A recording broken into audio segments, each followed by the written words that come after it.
नहीं, ये पुअर विरोधी है और ये हिंदुस्तान के लोग कभी बर्दाश्त नहीं करेंगे। ये आप लिख लीजिए। सुश्री इकरा चौधरी जी, प्लीज आप बोलिएगा। धन्यवाद सभापति जी। मैं सबसे पहले दाद देना चाहती हूँ इस बिल के टाइमिंग की कि अभी ईद की रौनक बुझी भी नहीं थी और हमारी जड़ों पर एक नया फरमान लाया गया।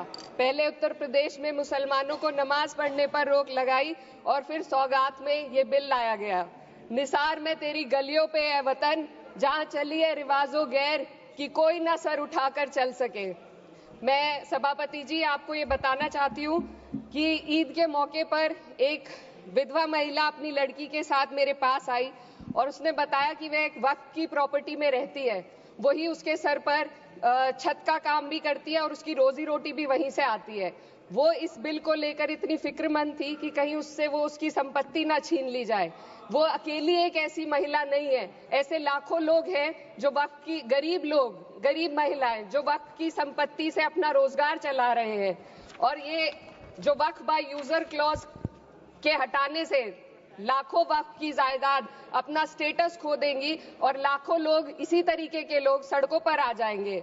वक्फ क्या है? वक्फ बाय यूजर क्या है? इसका ये मतलब है कि कोई जायदाद अगर सालों से दीन और भलाई के कामों के लिए इस्तेमाल हो रही हो तो वो खुद ब खुद वक्फ मानी जाएगी। हिंदुस्तान की अदालतों ने भी इस बात को तस्लीम किया है। वक्फ बाय यूजर सिर्फ वक्फ बोर्ड को ही मिली कोई खास सौगात नहीं है, ये बल्कि सभी अन्य धार्मिक ट्रस्टों को परंपरा और यूज के आधार पर बिना किसी डॉक्यूमेंटेशन के धार्मिक चरित्र को डिक्लेयर करने का राइट मिला हुआ है। भारत के संविधान के आर्टिकल 13 क्लॉज 3 में कस्टम और यूसेज को कानूनी वैधानिकता प्रदान करता है। इसी आर्टिकल से वक्फ बाय यूजर भी निकला गया है।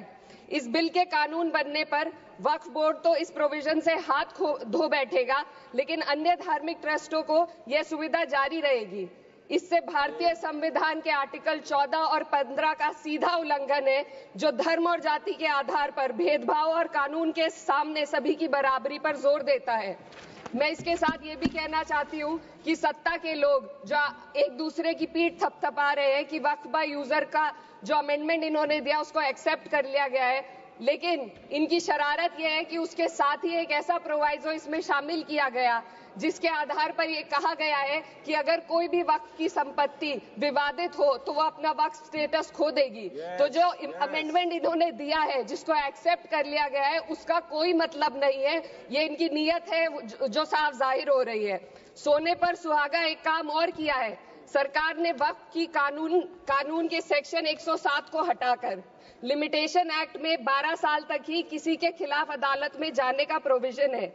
सेक्शन 107 में बोर्ड को लिमिटेशन एक्ट से राहत मिली हुई थी। वक्फ बोर्ड कभी भी अवैध कब्जाधारियों के खिलाफ अदालत जा सकता था।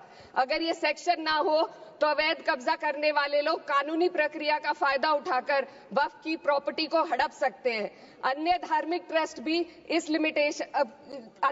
ट्रस्टों पर भी ये लिमिटेशन एक्ट लागू नहीं होती, तो फिर वक्फ बोर्ड के साथ ये सौतेला रवैया क्यों किया जा रहा है? धर्म को देखकर दोहरी नीति क्यों अपनाई जा रही है? सेक्शन 107 और वक्फ बाय यूजर को अगर एक साथ पढ़ा जाए तो इससे लाखों वक्फ की प्रॉपर्टी पर कब्जा किया जाएगा। इसलिए ये बिल मुसलमान की भलाई का नहीं बल्कि उनके वजूद और विरासत को मिटाने का बिल है। हिंदुस्तान में बहुत सारे धार्मिक ट्रस्ट हैं जिसमें उस खास मजहब के लोग शामिल होते हैं और उसका इंतजाम करते हैं, और ये बात समझ में आने वाली भी है क्योंकि जो व्यक्ति अपने मजहब के रीति रिवाज को जितना अच्छे से समझ सकता है किसी अन्य मजहब का व्यक्ति नहीं समझ सकता। आर्टिकल 26 क्लॉज 2 के तहत धार्मिक संप्रदायों को अपने मजहबी इदारों के एडमिनिस्ट्रेशन का हक देता है, लेकिन वक्फ बोर्ड के बारे में इसको उल्टा किया जा रहा है। Sir 2 minute sir please 2 minutes. सरकार इसे एक सेक्युलर बॉडी मान रही है और इसमें गैर मुस्लिमों को शामिल करने की बात कह रही है। आपके मुंह से सेक्युलरिज्म की बात सुनकर अच्छा लगा, लेकिन अगले ही पल ये भ्रम टूट जाता है क्योंकि आपको सिर्फ दान देने के लिए प्रैक्टिसिंग मुस्लिम का आपने क्लॉज डाला है, लेकिन बोर्ड में बैठने के लिए मुस्लिम होने की कोई आपकी क्लॉज नहीं है। तो इससे आपकी जो दोहरी नीति है वो साफ जाहिर होती है। ये वही सरकार है जिसने राम जन्मभूमि ट्रस्ट में ये लिख दिया कि जिला अधिकारी भी अगर होगा तो हिंदू होना चाहिए। कोई मुझे बताए कि वहां पर सेक्युलरिज्म का रस क्यों नहीं घोला गया। सर, आखिर में मैं अपनी बात को खत्म करने से पहले महिलाओं का मुद्दा बार बार उठाया जा रहा है। सरकार का कहना है कि बोर्ड में मुस्लिम महिलाओं को रिप्रेजेंटेशन देंगे। इस कानून से पहले भी मुस्लिम महिलाएं बोर्ड में मेंबर रह चुकी हैं और मिनिमम 2 का प्रोविजन था, उससे ज्यादा भी हो सकती थी। सर, मैं ये कहना चाहती हूँ कि सरकार ने महिलाओं के लिए ऐसा कौन सा नया काम किया जिसका ढिंडोरा सरकार का हर सदस्य पीट रहा है। इस बात की तायद अगर आपकी तरफ से कोई मुस्लिम महिला करती तो हम उसका यकीन भी करते, लेकिन अफसोस आपकी इतनी लंबी कतार में एक भी मुस्लिम महिला नजर नहीं आती है।